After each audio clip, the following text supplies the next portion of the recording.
We haven't done this in a while. It was canceled last year. Well, we haven't done this in 3 years. We haven't done it in 3 years. Elizabeth. Hi, everybody. Hi, Danielle. I'm tired. All my trucks are in. And I had to sit and wait for a truck to leave, and all these little mice started coming up. I have a mouse problem at the warehouse.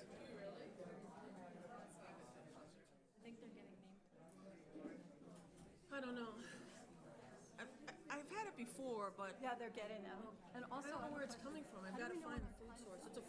There's a food source I can't find. oh, yes. Okay, what does one mean? Yeah. You have 1 minute left.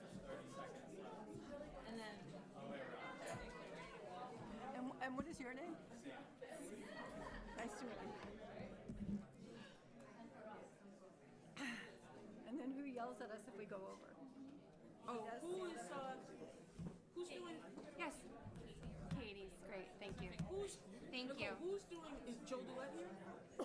No, Who's doing? Ethan, Ethan. What's Ethan's last and name? then this is with Ethan. What do you need? Who is it? Ethan Ronstadler? I don't remember his last name. Is it Ethan Ronstadler? Do you need something? He's the person who does. Is Ethan doing it? I don't know. I haven't seen. Okay. Do you need something? Or? I just need to know who he is. Oh, okay. Do you want me to grab him? No, just see if it's Ethan Ronstadler. Just see if it's him.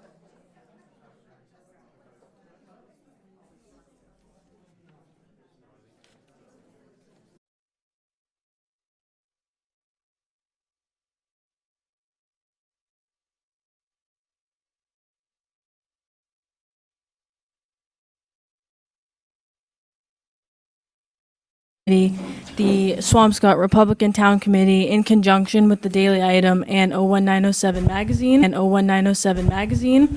My name is Elizabeth Del Piana. I'm the news editor and a reporter for both publications, and I'll be your moderator for the evening. Our art director, Sam Deeb, will be timekeeper. He'll be holding up the times for when the questions are done being answered. Our candidates this evening are challenger Liz Smith, incumbent Katie Phelan, and incumbent Mary Ellen Fletcher.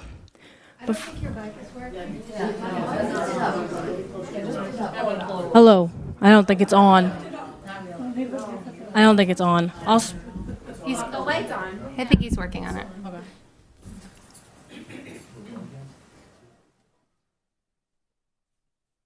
Here now.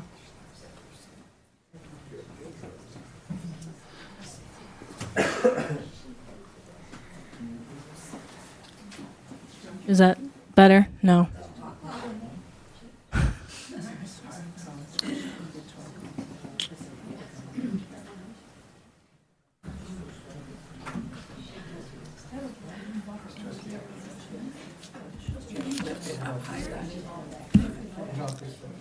I don't think it. Oh, they're working on. They're gonna fix it. They are. Oh, Yep. they're working on it. Okay. Yeah.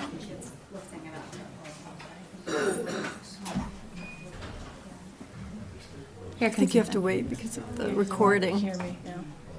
The cameras.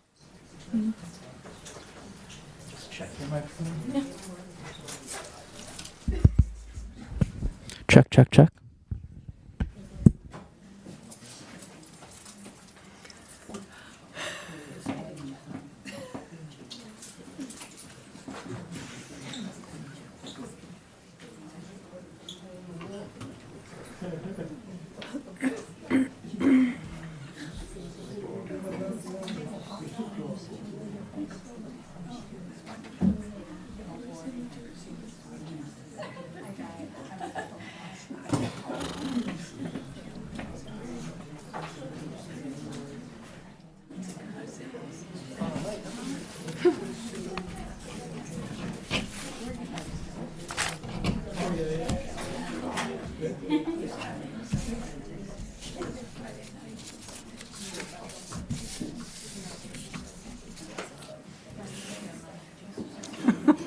You could. Yeah, you're welcome to it.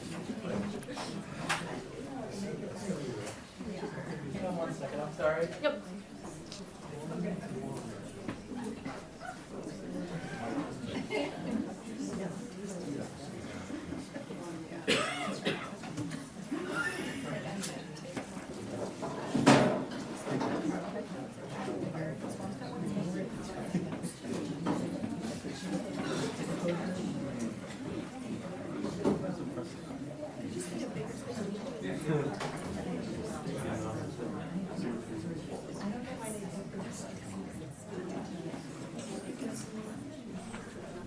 Check, check, check, 1, 2. Check, 1, 2. Check, check, check. Check, 1, 2. Test, 1, 2, 3, 4. No, not yet. Today they were supposed to follow up. Not me. Hello. Is that better? That's better.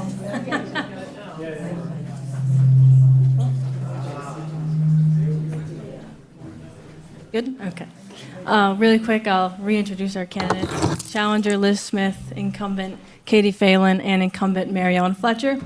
Before I introduce the rules of the debate, each candidate will be given a 3-minute opening statement, starting with Mary Ellen.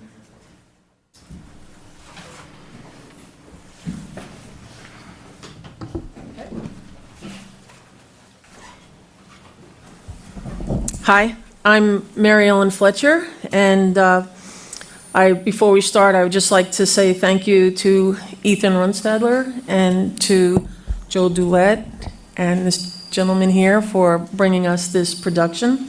I'd like to thank the Republican Party, the Democrat Party, everybody for being here. And I'd also like to especially thank the Lynn item. And I'd like to remind everyone how important it is to have local news. And the Lynn item is only $99 a year for 24-hour access.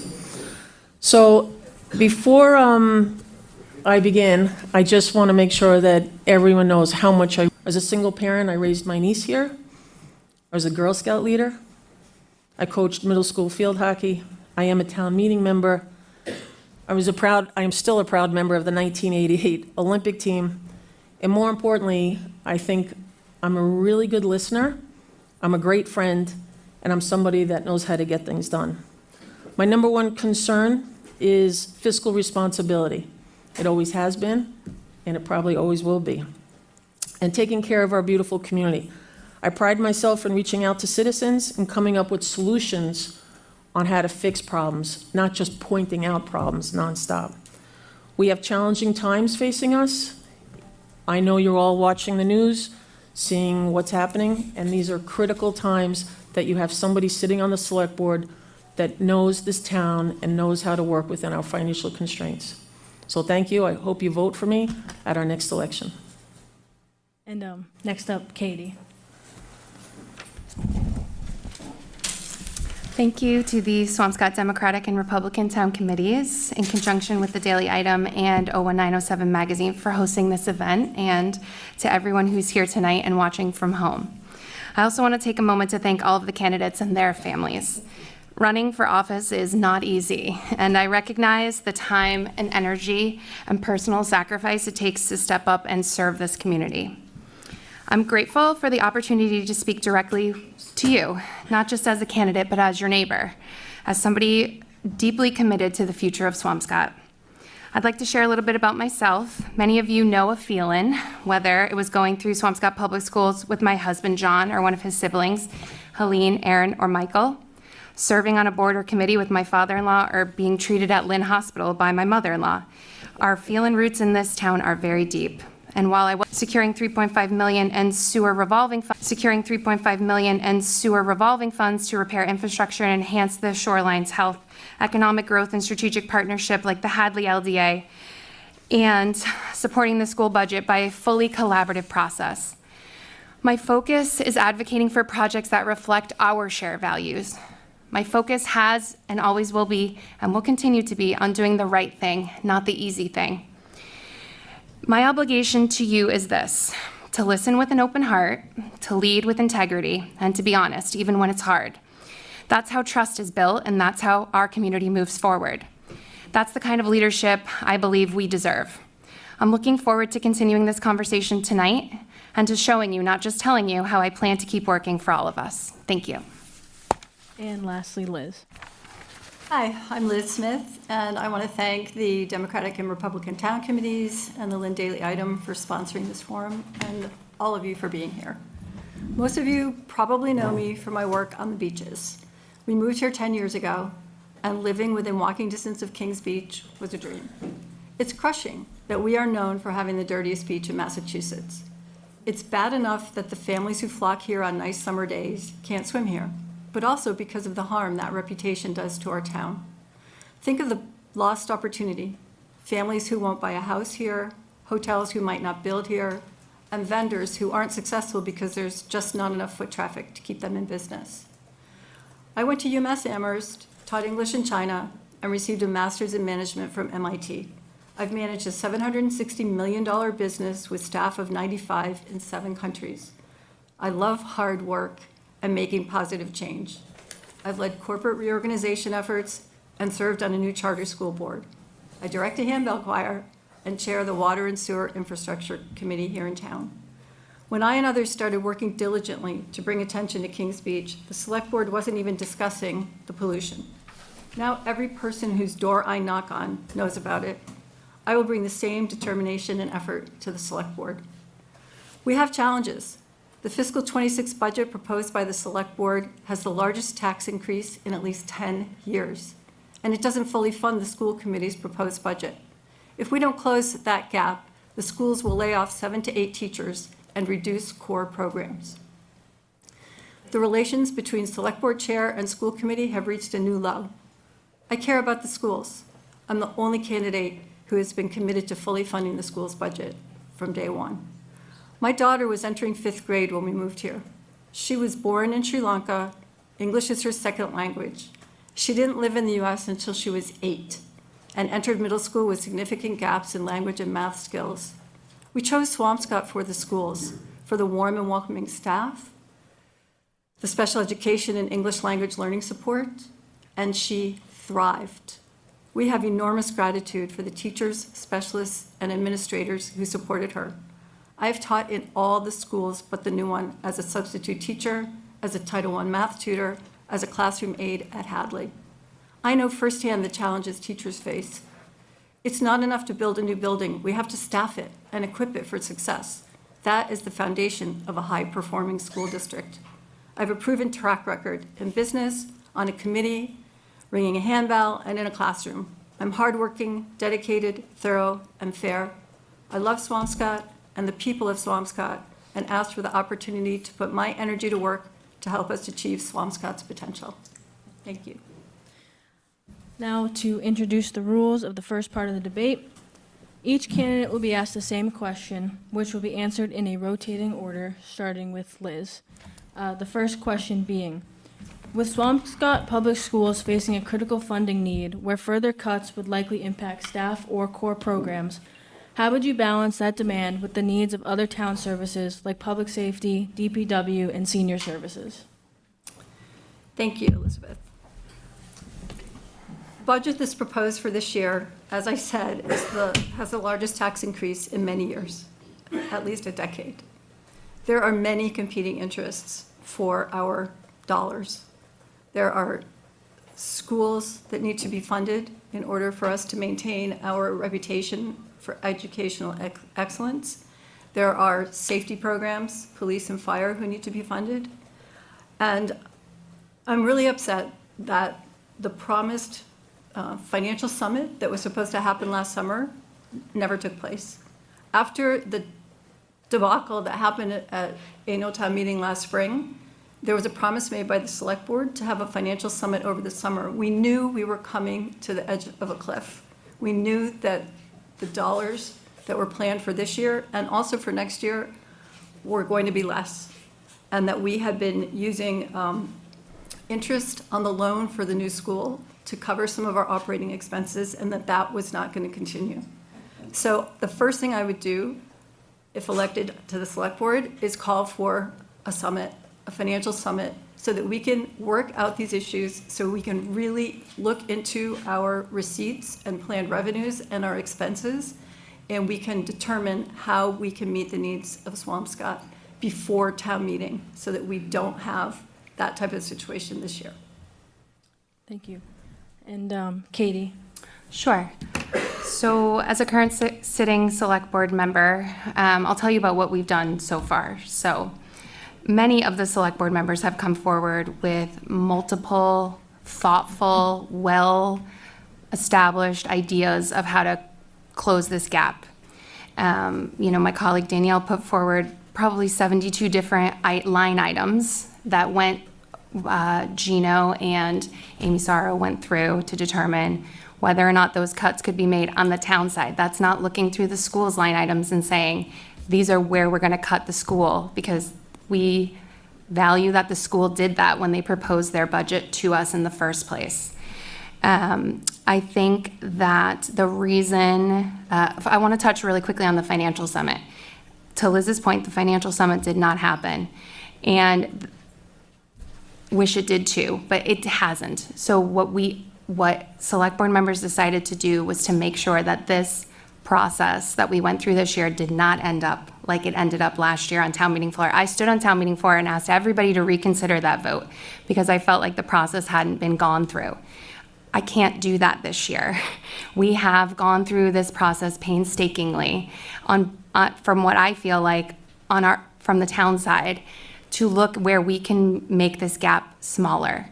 I can't promise today that we are going to close the gap in totality by cutting services. I don't know that to be true, so I won't say that to you. But I can say that we will continue to do the work till the day we go to town meeting if we have to try and figure out how we can close the gap in order to affect the taxpayer in the least way possible. That's the best I can do, and I think it's really the best you're going to be able to do in this situation, because at some point we have to decide whether we are going to keep the level of services we have in this town, and that might cost taxpayers more, or we are comfortable where our taxes are, and therefore we must give on our services. It's just mathematically, we do not have the commercial and residential taxes coming in order to subsidize the amount of services that people are calling for. So you have to wear all the hats and you have to balance all the things. But if at the end of the day you trust and value that everybody came to the table in an honest, transparent process, then you come to the community in that process and you say, this is where we ended up. And unfortunately, this is the tough decision we may have to make about potentially increasing taxes or cutting services. And that's not just at the school, that's at the town side too. Thank you. And lastly, Mary Ellen. So I agree with everything Katie said. There's a couple of things we should talk about. First is, let's talk about town meeting last year and what people call the fiasco. I don't look at it like it was a fiasco, really. Sure, it was uncomfortable. Democracy is uncomfortable. But what you had was, you had the chair of the school committee representing what was agreed upon. You had the superintendent and the business manager of the schools saying that they were going to be able to work their budget within the means that was given to them by the town administrator. They did their job. Everything went through the finance committee. And then all of a sudden, 4 members of the school committee did what they're allowed to do. They were allowed to do that, stand up and disrupt town meeting. Now, for me, I'm not too worried about people getting up and using their democratic right and going through a process and trying to make things work a little bit differently. Now, was it uncomfortable? Yeah, it was uncomfortable. Did it affect our budget in the end? No, it didn't affect the budget in the end because we were able to work things out. Did it really point out something serious for all of us in the community? The schools need more money. So in the long run, I think, there was a lot of good with it. In the short run, it got a lot of people upset. But now going to the summit. So our town meeting is at the end of May. If there's anybody in their right mind that thought we were going to have a summit in the middle of the summer, they just don't understand how towns work. So we proceed into the fall. Town staff was doing an enormous amount of work, putting together information, and it just didn't happen because we did have a changeover at Town Hall. That's just the facts. So if you want to sit there and keep screaming about we didn't have a summit, it is what it is. I think this budget is going to come to a good ending. I think we just all have to work together, scrub the budgets, maybe consolidate some staff positions. But sitting and taking shots at each other, being just, I don't even have a word for it, But that's not going to get us where we need to get. We need to work as a community and just relax and work these numbers out. Thank you. Now to our second question, which will go to Katie first. How would you increase housing options in Swampscott, particularly for seniors on fixed incomes and working families struggling with rising costs? And how would you plan for the impact that added development could have on the town's infrastructure, such as schools, traffic, and utilities? That's a great question, Elizabeth, because again, it harkens back to the idea of balance, right? And the tough part about increasing housing is also increasing the services the need of services that come out of whomever sits in those houses, right? And that means it's going to be a strain on maybe the school system, definitely water, sewer, trash, all the things that cost this town money. And so I think what we need to do is we need to be thoughtful about how we introduce housing. I mean, we agreed to 3A, we passed 3A in town, so that means that by right, we can have more density instead of a special permit or dimensional requirements. Certain areas can be more dense than others, and we designated those areas which we felt like could handle those densities. That doesn't mean that the conversation stops there. That means that the conversation starts there. So as we are thinking about how dense these areas that we've designated can be, we need to be having conversations with community members. We need to be having conversations with neighbors. We need to be having conversations with police, fire, and schools to understand how that increase is going to impact them. Because we can invite more people into our community and make it the most incredible place, more incredible than it is. But if we can't afford to then keep the goods and services, then we will actually be doing to our detriment. So I think we need to find the balance. I think it's about making sure that wherever we've already designated those more dense areas, and that we remain mindful of the communities in those areas and how we weave that density into that community in such a way that it doesn't deter from who they are, but it is additive. Thank you. And now, Mary Ellen. Would you mind repeating the question? Yeah. How would you increase housing options in Swampscott, particularly for seniors on fixed incomes and working families struggling with rising costs? And how would you plan for the impact that added development could have on the town's infrastructure, such as schools, traffic, and utilities? So, I like this question. And I've just spent the last 4 days dealing with multiple phone calls from people that live near the new development, the Westcott. The traffic, the impact on the construction, the dust, the noise, it's brutal. It is absolutely brutal for them. And yet, we also need new housing. Now, we have sections of our community that has quite a bit of acreage, a lot of room, and what I'd really like to see is whether or not we have tax incentives or something to get people to build additional units onto their property, if that's at all possible.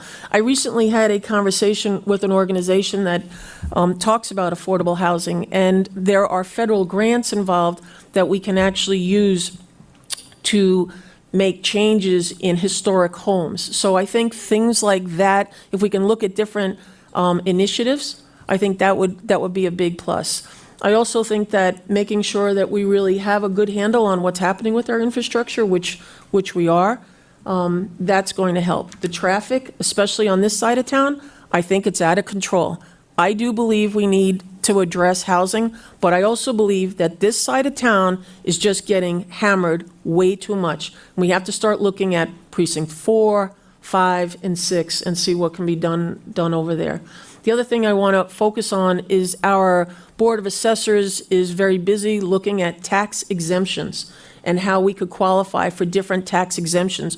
We're real lucky this year that we have it's called a Board of Assessor agent. So our Board of Assessors are our elected positions, and then we have our assessor agent who works for the town. He's super knowledgeable, and he's looking into how we can get tax exemptions for seniors. We also have the senior work-off plan, and every senior could pretty much qualify for that and jump in and get a little bit of relief on their taxes, and hopefully we can expand that too. So that's it. Thank you. And lastly, Liz. Can you repeat it one more time, please? I know there's two parts, so I want to make sure I catch them both. How would you increase housing options in Swampscott, particularly for seniors on fixed incomes and working families struggling with rising costs? And how would you plan for the impact that added development could have on the town's infrastructure, such as schools, traffic, and utilities? Okay, thank you. So we can all agree that Swampscott is overly dense, right? It's very dense. I would say when I go door to door, I've knocked on hundreds of doors by now. When I'm in precincts 1 and 2, the one thing that people mention to me, the common refrain is, "What do you think about the Westcott?" So I know that building, that the density, the size, the impact that is going to have on the neighborhood is a failed process. Something went wrong. And it's partly because we don't have the 10% minimum that we need of affordable housing in order to avoid 40B. It's partly because I don't think that we're getting enough community input and engagement when we're putting in buildings like the Westcott or even Pine Street. I think everyone could agree that the process didn't follow a good community engagement process from the get-go on either one of those. And the one thing that the Water and Sewer Committee has been talking about and we'll take up in the fall is, do we have a good plan in place? Do we have good bylaws? Are we regulating the amount of development that we're doing and what it's going to do to our infrastructure? So not just our utilities, but our underground infrastructure. We already know that at Pine Street, we have capacity issues, and yet we're putting in another 40 units over there. So all of these things need to be taken into account. We need a really good process for how we're going to address bringing in the affordable housing that we do need. We do need it, but we need to be mindful and planful. We need to have community engagement. We need to, for a year or more, we haven't had a traffic committee. So we haven't had that kind of input on what would have happened with Westcott. And these are the kind of things that need to be in place so that when we are planning for the affordable housing that will serve our seniors and serve our low-income families, that we're prepared for it. I also did some visiting with at our public housing, and I think we need to pay a lot more attention to what's going on at our public housing and make sure that they are up to snuff. We have people living in multi-story buildings who have walkers, and they have to walk up a flight of stairs to get to their apartment on the second floor. So I think there's a lot of things that we could be doing to improve in this area. Thank you. Thank you. And our next question, which will go to Mary Ellen first, is, with a potential deficit next year, would you consider raising taxes? With a potential deficit next year? There's no potential. We're going to have a deficit next year. And we are going to have to raise taxes. The question is, how high are we going to have to raise taxes? And our worry shouldn't be about next year. It should be about the next 4 years. That's why we've got to really, really take our time and scrub these budgets. Danielle Leonard went in there and really examined the town budget, went line by line, and I think that this is something that's really critical. And we need to understand that these are serious times, not just with what's happening here locally, but what's happening federally. You know, we're very vulnerable to what kind of grants we're going to get, what type of funding we're going to get. The state could get hit pretty hard, on federal funding, which will affect our state funding.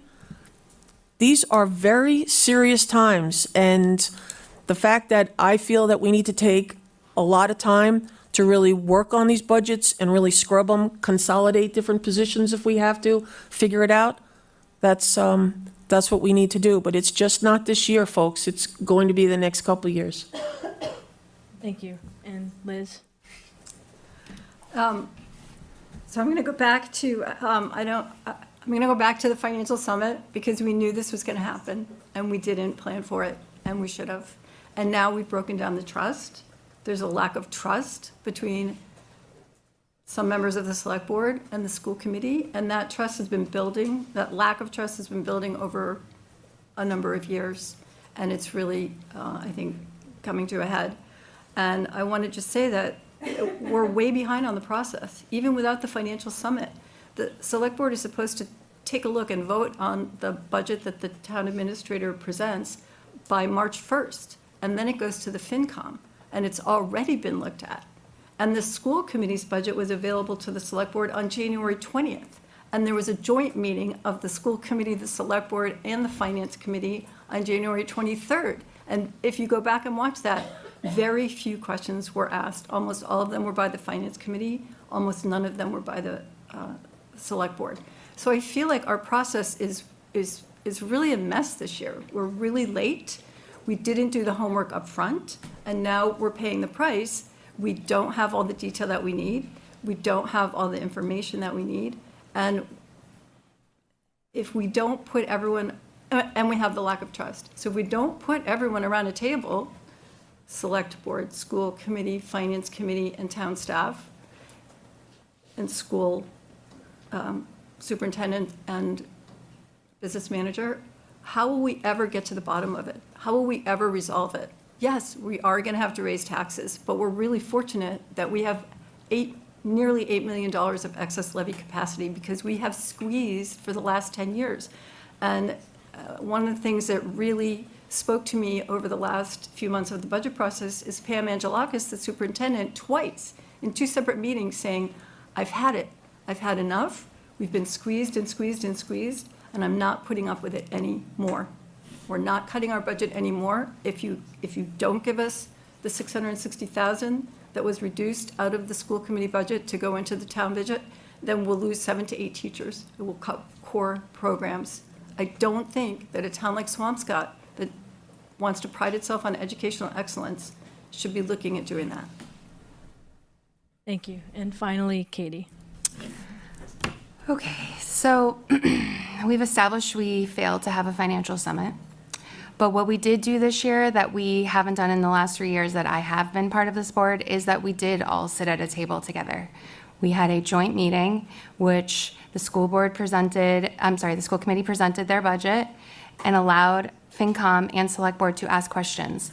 We have had a more collaborative process this year than I have ever seen. Granted, I have not been here as long as Mary Ellen, so it's not quite as long, but that I have ever seen. So I think that while, sure, we can dwell on the fact that a summit didn't happen, we should rejoice in the fact that we got ourselves together and we course corrected in order to have us all at the table. And, for the time that I've been on the board, tri-chair meetings have been taking place, and typically the chair comes back and reports what happens at tri-chair, or the town administrator is coming back and saying what was happening at tri-chair. I think for the first couple of years, you take it for what it is. You think that what they're reporting back is what's happening. And I think we all realized when what happened at town meeting happened that we need to be asking way more questions, and that what was being reported to us is through a lens, and it wasn't our own lens, and we needed to see things for ourselves. And so we became more active in the process. I became more active in the process. I think a lot of us became more active in the process. I've spent more time thinking about not just school budget, but our budget, and talking to folks on FinCom, thinking about capital improvements, thinking about all these things. I also want to say that the financial summit, the benefit of the financial summit was not just the budget. It was thinking about the guide rails that we had put on ourselves for the last 7 years. Do the guideposts still make sense right now, right? And I think for a period of time they did, and that allowed us to accumulate that surplus in levy capacity. And now we have to think, okay, we're in a much different financial position when we took those guardrails on. And so the summit really needs to be about what is going to work for us in the future. And I think we've all established it's not going to work for us. What we have right now is not going to work for us in the future, but what will work for us in the future. I think there needs to be long-term planning for school, police, and fire that is able to sustain a smaller budget. We can't just tell them they have a smaller budget and expect that they're going to be able to utilize it. We need to help them. We need to give them the tools to utilize it, and whether that's helping overtime, whether that's discussing into the future, not just this year. We forecast 5 years, we forecast 10 years out. We need to be saying this is what the impacts are going forward, and this is how we can alleviate some of those impacts in a slope period on the rise. That's my feeling about it. Thank you. And our final question, which will be asked to Liz first, is the town has acquired multiple properties that are currently unutilized. How would you make use of these properties? Do you support funding additional properties?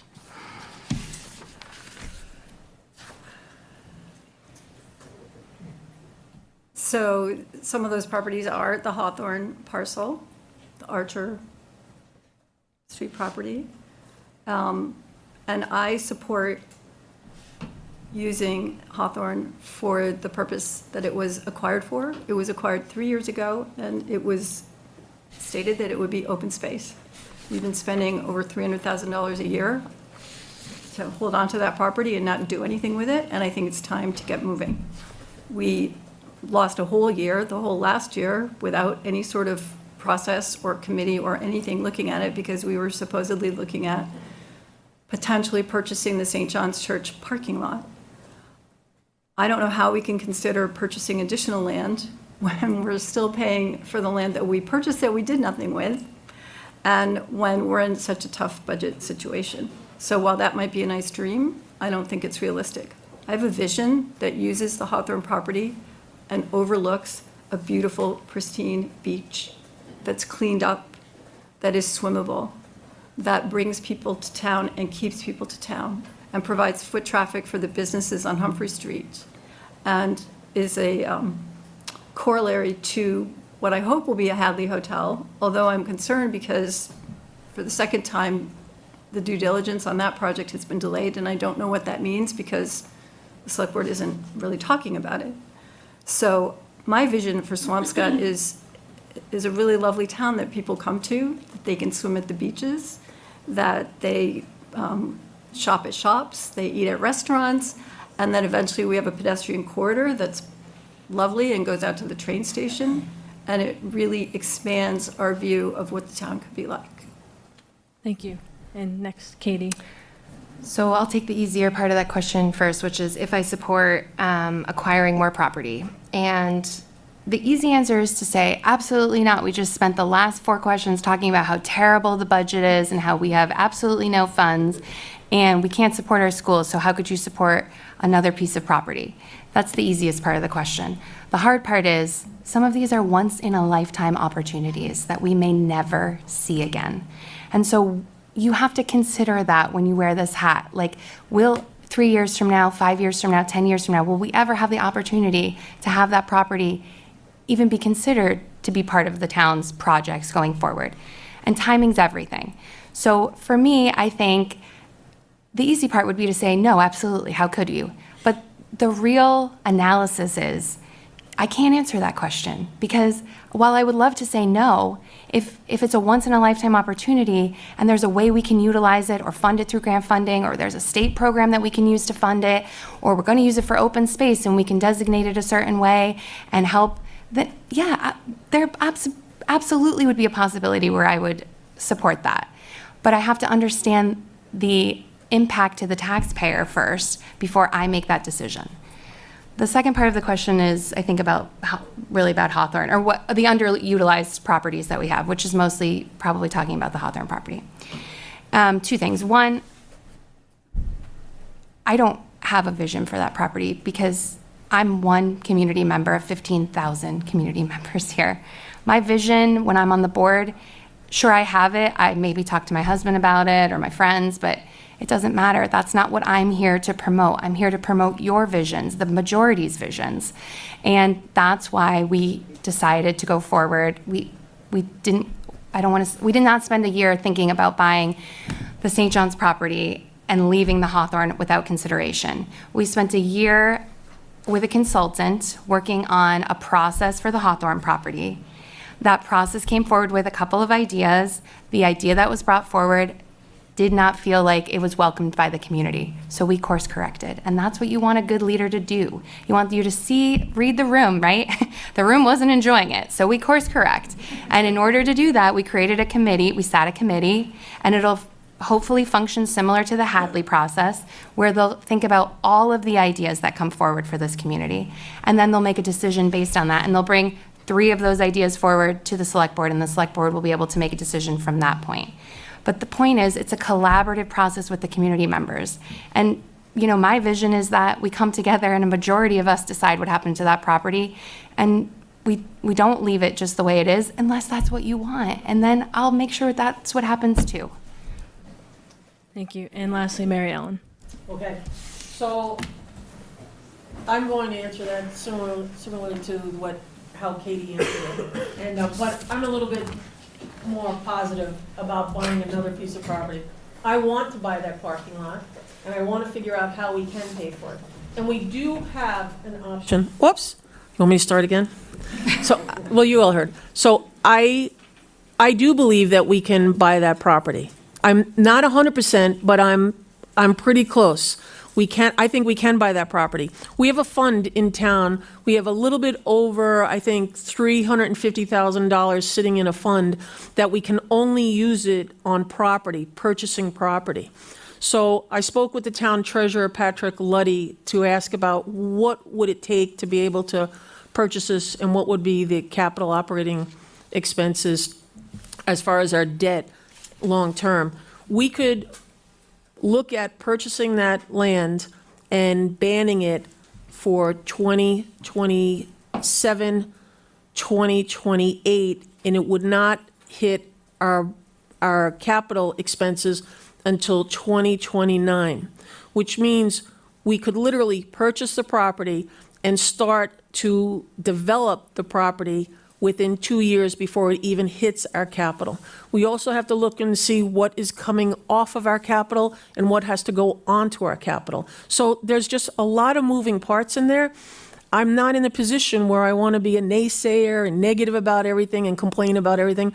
I want to find solutions and to see if it can work. If we can purchase that property, we will have the entire area that we can work with. Who knows? We could end up purchasing that property and make it 100% conservation, and we could end up selling part of the other property. There's just a million different ideas that we could have out there that would work. The number one goal would be to make sure it's not a cost center, but it's a spot where we bring in some revenue and we have open space. The whole idea is to really make everything work. And as far as the other properties, the Hadley is, it is under an LDA. They are doing their due diligence. They're not doing their due diligence in 30 days. Due diligence on a historic building is pretty extensive. It takes a little while. They're really wonderful people. We'll be talking to them within the next, I think in the next 10 days again. The Archer is, I think they met this morning to go over the grant that we have for plans, and that's pretty much it. And just so you know, that if we do buy the parking lot, the church will be putting a parking lot behind their church and behind the church, and they will allow for parking, municipal parking for the whole town, free of cost. So that's a big thing. That's 80 to 100 Thank you. spots. Thank you. Now, moving on to the next session, each candidate will now have the opportunity to ask a question to a fellow candidate. They will have 3 minutes to respond to the questions, and it was chosen at random as to who gets to ask whom first. And Katie, you get to ask your question first to either candidate. Okay. So I do, just before I ask my question, I want to say, last time I did this, we got to ask a question to each of the candidates.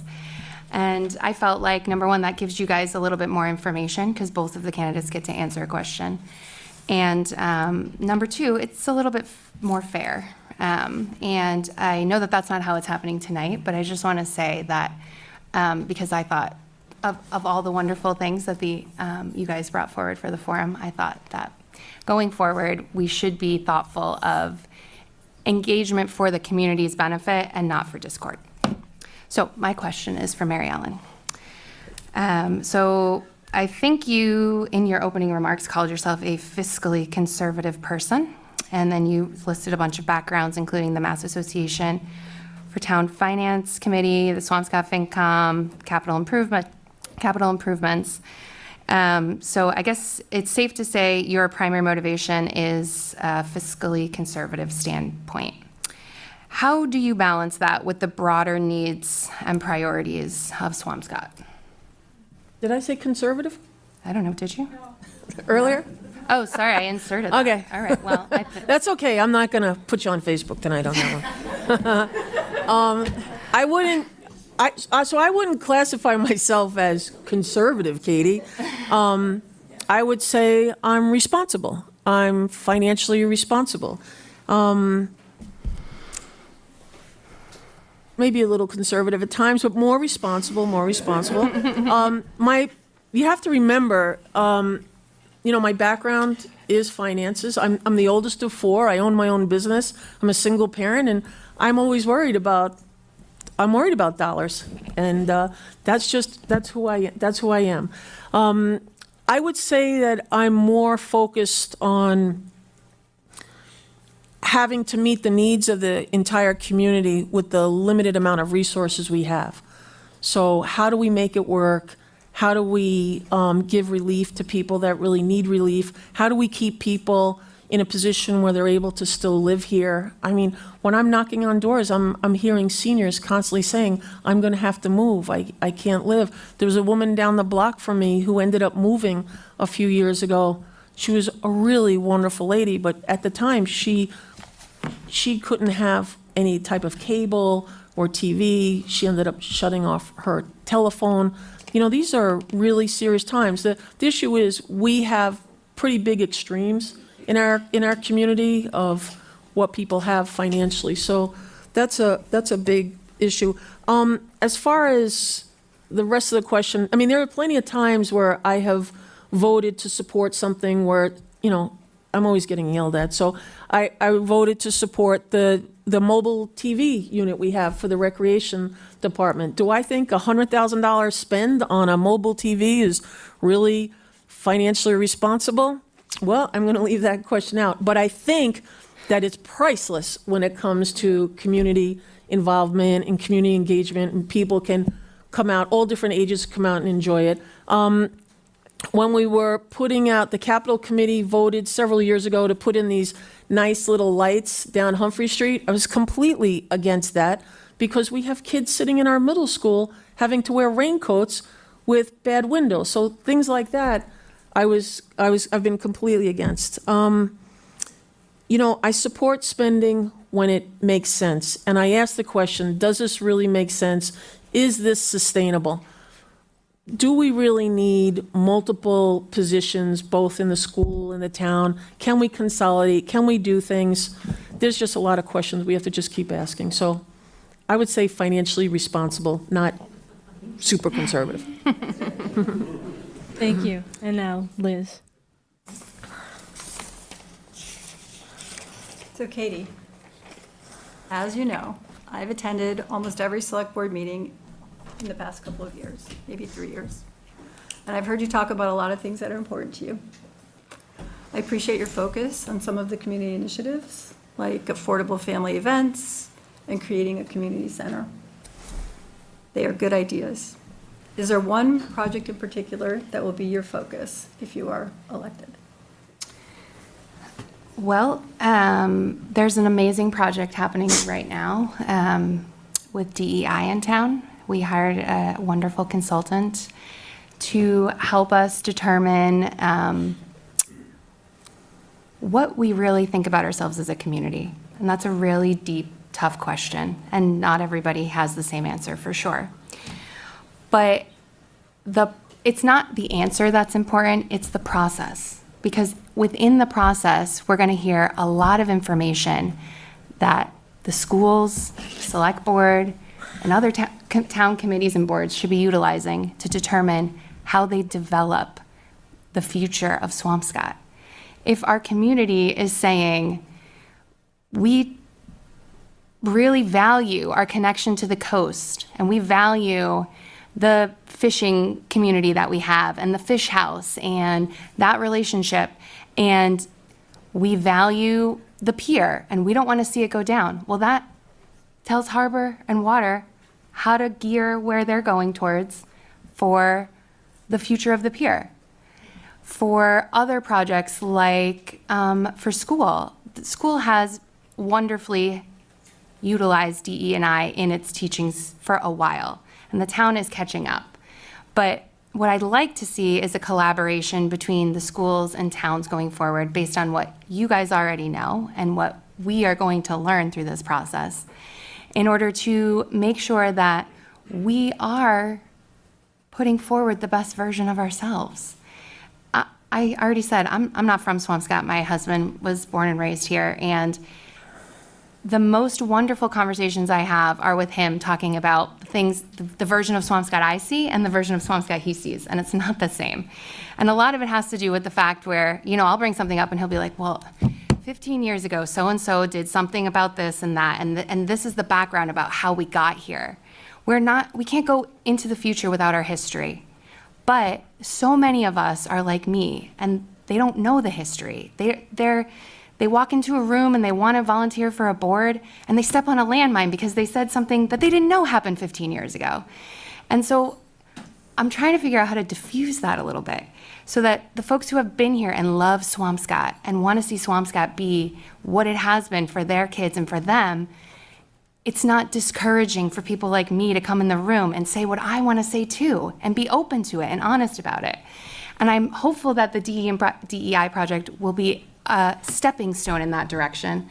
And I'm hopeful if we continue with projects like that, that all of these wonderful voices that are coming to town from places all over Massachusetts and the United States and the world will feel like they have a place at the table. And it's not just the same people we see all the time. And that doesn't mean those people have to leave. It just means that we make The space. 3 minutes, sorry. Okay, sorry. Sorry. And lastly, Mary Ellen. Seeing as how you're still warm, let me Oh, give okay. you, I'll give you a question there, Do you want me Katie. to keep going on that one? or- We're gonna have her keep going. You got your cards ready? Okay.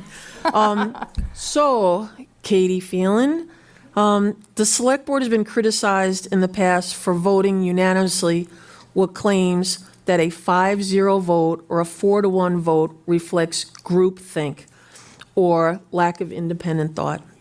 Now, more recently, a split of 3-2 has drawn criticism for showing division or disunity, even discord.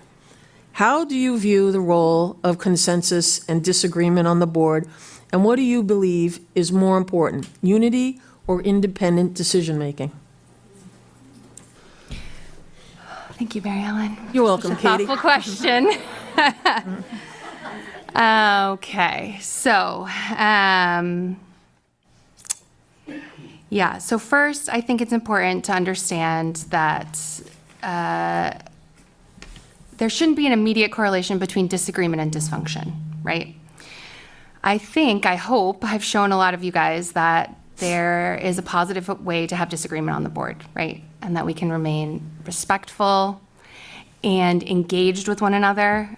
We can be honest, but be open. I think, a great example of this is the UV pilot conversation. I came in thinking, I did the research. I came in with an opinion that I thought I had, and I allowed myself to fall into a different vote. This is what probably really makes me the swing vote, guys, because I come to the table doing the homework, but I allow my colleagues who did the homework too to point out what I missed or what I didn't understand in the first place, to have a different analysis, to see it through a different lens. And I don't just stand there in my thought and think that's the only thought that could be thought. I think I'm open to the idea that that's thoughtful too. And I think that that sort of ability to be open-minded and an active listener will hopefully pull us away from the rhetoric that disagreement is dysfunction. At the same time, I don't think 3-2 is necessarily means division, right? Or we're divided. I think that when we bring our own perspective to the table, it's healthy. I think, pointing out things that the other person doesn't see is necessary because not everybody thinks the same. And I think the strength of the select board really lies in the ability to like I said before, disagree respectfully, to challenge one another, but still move forward in the decisions that get made. My personal goal is never to win a vote. I don't even really know what that means, to win the vote, right? Like, if you're on the side of the majority, I guess some people would say that's the win. But for me, if that majority is what the community wants, that's what's important. It doesn't matter if I'm on that side or not.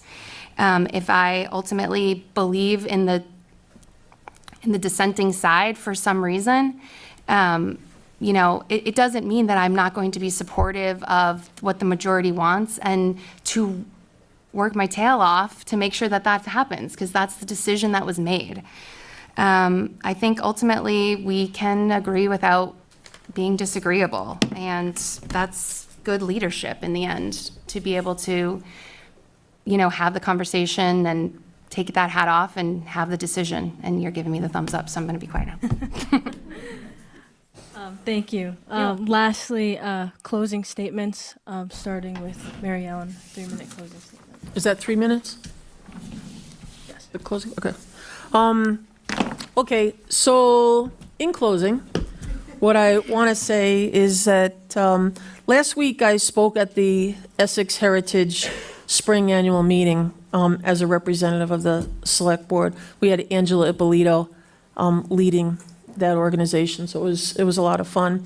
And they had a poster there that said MA 250. And for those of you who don't know what MA 250 is, that's the celebration that the state is putting in to commemorate all the multiple battles that went on leading across Massachusetts, leading to our independence. And I thought about how amazing and how much courage it took for people to get up and to march out to Lexington and then to face the British Army coming in and really battle this out. Our history is amazing. And then I thought about how everything we have is because of what these patriots did.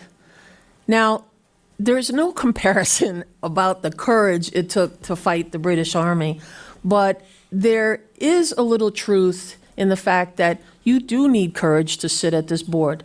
You cannot be a puppet for other people. You have to stand on your own 2 feet and be able to really push back and to fight.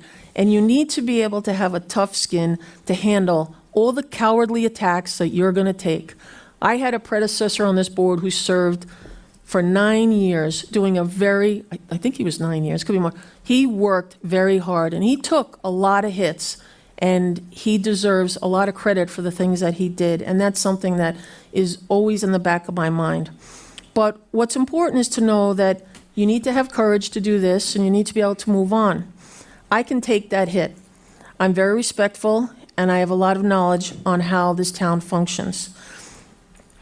You throw me off there. We have a lot of things going on. We're going to need a new town administrator. We have the Hadley, the Hawthorne. We have 100 years of infrastructure that hasn't been dealt with. That's to about the tune of $100 million. We have seniors that need assistance, veterans that need assistance.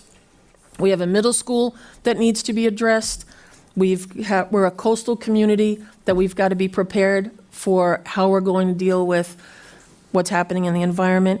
So we need leaders who have knowledge, who have a positive outlook, and who know how to be respectful to each other. I have that, and I also like to thank Katie Phelan for 3 years of I don't want to say good times, that'll make everybody want to apply for it, but 3 years of outstanding service. As a taxpayer, I really appreciate everything she's done, so thank you, Katie. Thank you. And Liz? So, I want to tell you a story that illustrates a few things. Ooh, sorry. I'm going to tell you a story that illustrates a few things about me and about Swampscott. And because I do love talking about sewage at the beaches. Several years ago, when I was digging into the beach situation, I learned from requesting the consent decree compliant reports from the EPA that Swampscott had tested the outfall at Fisherman's Beach on 3 separate occasions in 2022, and the results came back extremely high. more than 1,000 times too high, in fact. That information was withheld from the EPA and from the public for a year. After doing more research, I learned that Fisherman's Beach had high sewage pollution back in 2019. And our consultant Kleinfelder had designed an engineering plan to fix the problems that they determined were causing this pollution. By corresponding with the Massachusetts Clean Water Trust State Revolving Fund Director, I learned that Swampscott had applied for and received a low-interest loan for $1.4 million to repair the pipes causing this pollution at Fisherman's Beach. But they didn't really receive it. They were awarded it. We were awarded it, but the loan was rejected in 2022, and the work was not done.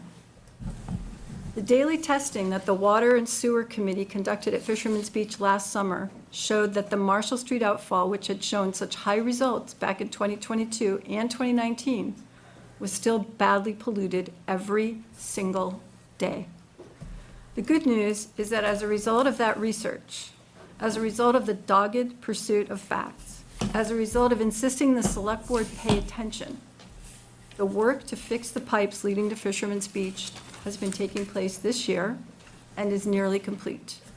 Pending testing, it's possible that recreation programs will return to Fisherman's Beach this summer. Please give me the opportunity to bring this energy, determination, and advocacy to bear on other issues facing Swampscott today. If elected, my goal is a select board that is more collaborative, more productive, and more transparent. I'm the only candidate who represents change on the select board.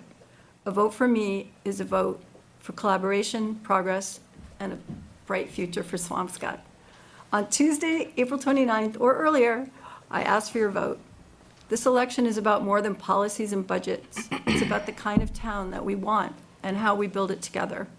A town where our voices are heard, where our children thrive, and where our community is strengthened by transparency and trust.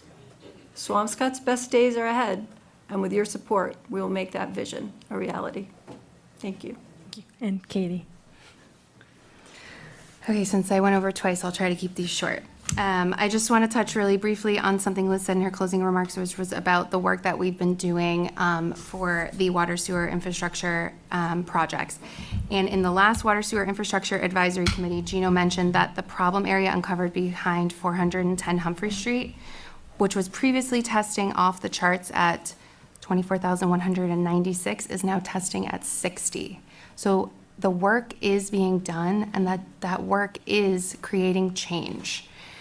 I just wanted to say that really quick. It's really exciting that, some of the efforts that are being made are actually, some of the actions are actually coming to fruition as change.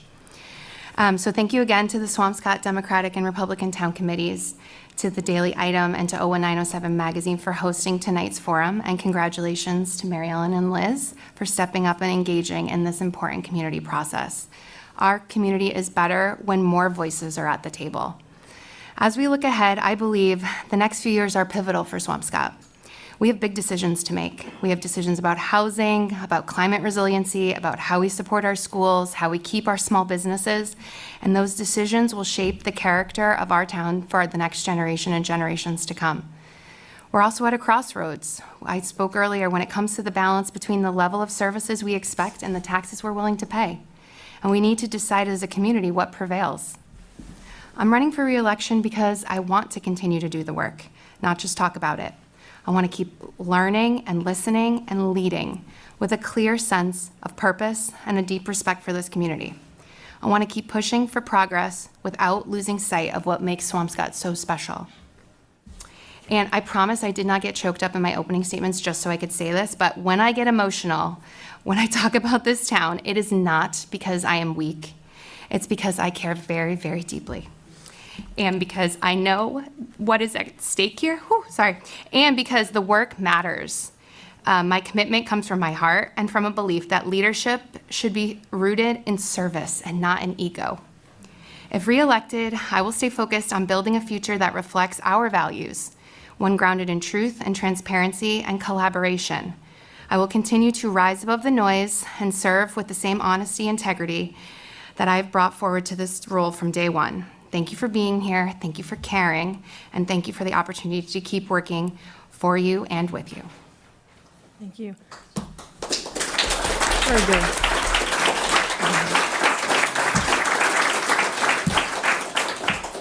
I'd like to thank Mary Ellen, Katie, and Liz for participating in this debate. I'd like to also thank everyone in attendance, including the Democratic and Republican town committees, Ethan, Ron Statler, and Swampscott TV, as well as the town of Swampscott. Thank you. Thank you.